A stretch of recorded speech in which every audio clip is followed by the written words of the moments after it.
Endi yigitlarga tavsiya bor. Yigitlar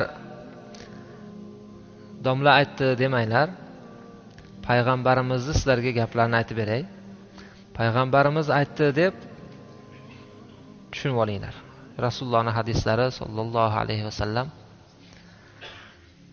Ya ma'sharash shabab, man istata'a minkumul ba'alata falyatazawwaj. O yigitlar. Ha deyinglar.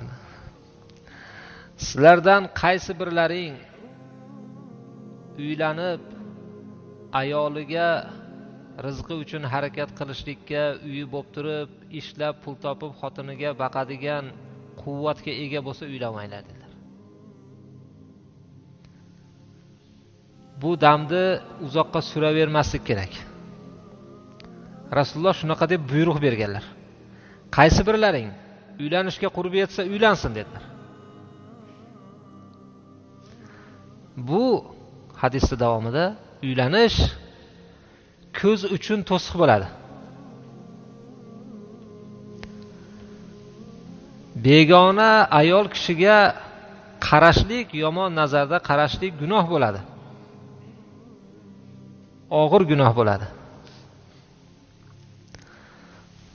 Shahvat bilan yomon nazarda qarash deb ilova qildik-ku, erkak kishi shahvat bilan qaramay qana qaraydi, rahmi kelib qaraydimi? Shahvat bilan qaraydi-da. Bu tabiiy narsa, odamda shu narsa bor.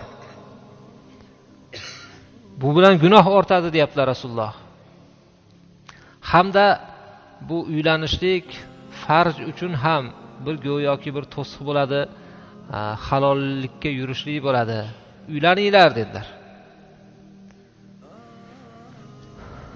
Agar jismonan yo moddiyan bu narsaga qurbi yetmasa o'g'il bolalar, yigitlarda, bo'lmasam roza tutsin dedilar. Roza bilan o'zlarini ovutib, roza bilan ovora bo'lib qoladi. Odam doim qonni och, doim roza odamda xayolida ovqat bo'ladi. Shu bilan kun o'tadi. Tunov kuni ham aytdik, bolalar, uylaninglar. Yengil uylanishlikda harakatini qilinglar, sunnatga muvofiq bo'ladi, baraka bo'ladi shunda. Hozir mana yana Rasulullohning tavsiyasini qilyapmiz.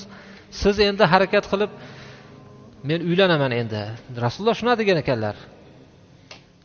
Desangiz, onangiz aytadiki, "Ey bolam, meni qancha orzu havaslarim bor" deydi.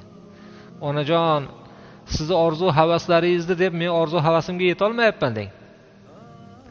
Onalarning orzu havasini deb bolalarimiz ko'p qiyinchilikka uchrayapti. Yillab kutishga majbur bo'lyapti.